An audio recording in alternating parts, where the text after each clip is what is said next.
What is going on, YouTube? It's Wilson with my first movie review on the channel. Probably few movies better to start out with. We are here with Black Panther, Wakanda Forever. I just got home from the theater. I saw it Thursday night. Been looking forward to this movie for a while.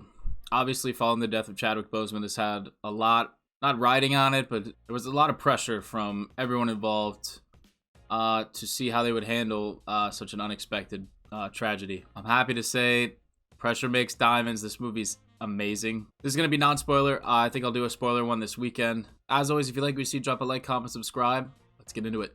From the trailers, we know this movie takes place after T'Challa's death. I think they handle loss and grief really well in this movie in ways that I didn't think Marvel would do. It was very real at times. Obviously, it has, you know, the Marvel action CGI stuff like that, but this movie's about accepting grief, going through it, and moving on in any way that you can. Because it's important to grieve, but it's also important to move past that. This movie also has some pretty geopolitical tones in it. In the trailers, we saw those scenes with Queen Ramonda in the hearing rooms talking to other nations. Wakanda's out there in the world, and so they have to deal with other world powers that know they have vibranium, know they have this technology. And some people think that Wakanda's in a vulnerable place after the death of T'Challa, so they try to take advantage. On top of grief, this movie's about defending Wakanda from all sorts of things. No spoilers. And yeah, you really get the sense of Wakanda forever. There's really a feeling of strength when this movie's over, of togetherness, of power, really. In terms of the cast, I'm sure all of you have heard like this Oscar recognition for Angela Bassett, who played Queen Ramonda, and I can say yes, she definitely deserves something for this. She gives some amazing performances, and some where I couldn't even blink. I just had to keep watching her. She was amazing. She balanced mom and queen really well. I mean, she's obviously a great actress, but in this movie, she really brought everything. Letitia Wright as Shuri is pretty much the lead of this movie. And I figured that going into it, and I didn't know how to feel. Obviously, like, Shuri was great in the first one, but to be at the helm of this massive movie, I didn't know if it would work, but man, was I wrong to question it. She was phenomenal, and Shuri's just skyrocketed, one of my favorite characters in the MCU. She gives some amazing performances as well, and her arc in this movie, I can't get into it really, but man, yeah, it's good. It's really good. Another standout for me was Denai Guerrera as Okoye. She's not just the Dora Milaje general in this. She's a real character, and I know Denai Guerrera is a great actress. I've only seen her in The Walking Dead, but she's great in that. And she had some killer performances in this one too. She went on an interesting arc I didn't expect, but it's good. I can't wait to see where she goes from after this movie. Lupita Nyong'o Nakia also had a great presence in this movie. Okay, I'm just gonna say it for everyone, but everyone had just brought their A game in terms of performances, so she was great as well. Nakia obviously had a past relationship with T'Challa, so she's dealing with his loss in a different way, in a unique way than everyone else. Winston Duke is back as M'Baku. I wish he had more screen time, but every scene he was in, he was killer. He was great. You saw Florence Kasumba back as Io, who we saw in Falcon and the Winter Soldier. Saw introduction of a new character, Aneka, played by Michaela Cole. If I said that wrong, I'm sorry. She was cool. Martin Freeman's back as Everett Ross. He had an interesting part to play in this movie. I can't really get into it, but yeah, some interesting things to talk about in the spoiler review. Dominique Thorne, Riri Williams, Ironheart. She had her introduction into the MCU in this movie. I really thought she might be really bad, like, you know, one of those overly funny comedic new characters, but she was great.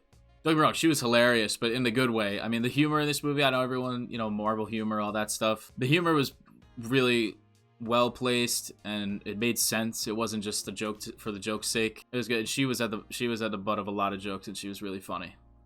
And I can't wait for her show now. Her and Shuri make a really good partnership, and they have a nice bond that I look forward to seeing hopefully in the future. I saved one of the best for last. Tenoch Huerta, if I said that wrong, sorry, as Namor.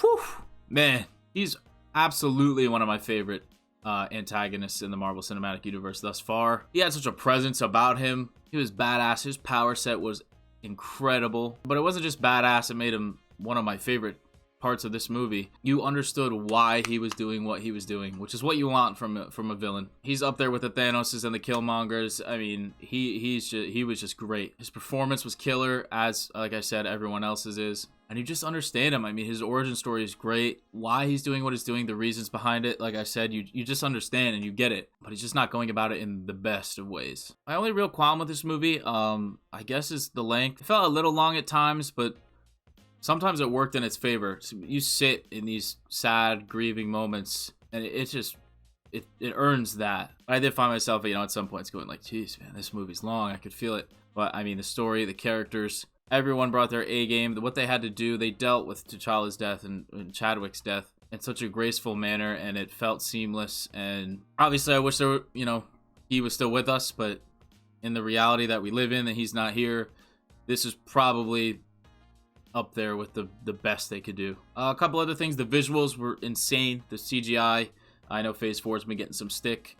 This will not. There's always some moments where it looks a little weird, but for the most part, I mean, the locations, everything about it, this movie was beautiful. The music was fantastic. Same composer who did Loki, if I'm not mistaken. And yeah, the story was incredible. I mean, it was so character driven and motivate. You understood everyone's motivations and why they were doing what they're doing, and you really felt the sense of family between, Shuri and Ramonda and whoever. It was really great. One of, if not my favorite from Phase 4, and 100% top 10 Marvel movie all time. I gotta watch it more. I gotta watch it a couple more times. But my initial review right after, giving it a 9.5 out of 10. No movie's perfect. Like I said, I felt the length a little bit, but other than that, I was just enraptured in this movie for 2.5, 240. It was incredible. Of course, stick around. There's one post-credit scene in the mid-credit scene, I guess. There's no one at the way end. Yeah, you're not going to want to miss that one. I think that's all I got for the non-spoiler. Go see this movie. It's amazing. Bring some tissues because it's rough at times. Like I said, I'll be doing a spoiler review probably later this weekend. Please drop a like, hit that sub button. Leave a comment if you've seen it. What do you think? Did you like it? Did you not like it? What was your favorite part? Least favorite part? All that kind of stuff. Please, no spoilers in the comments. Please, please, please, no spoilers. I'll probably delete it if there is. We can all get into that in the spoiler review that I'll do. But yeah, that's all I got. You can check out all my Marvel reactions I got up on the channel. What do we got next? I think Ant-Man's next. So can't wait. Marvel knocked it out of the park once again. Ryan Coogler, everybody involved, all the cast, everybody. You all did a fantastic job. I'll catch you on the next one. Peace.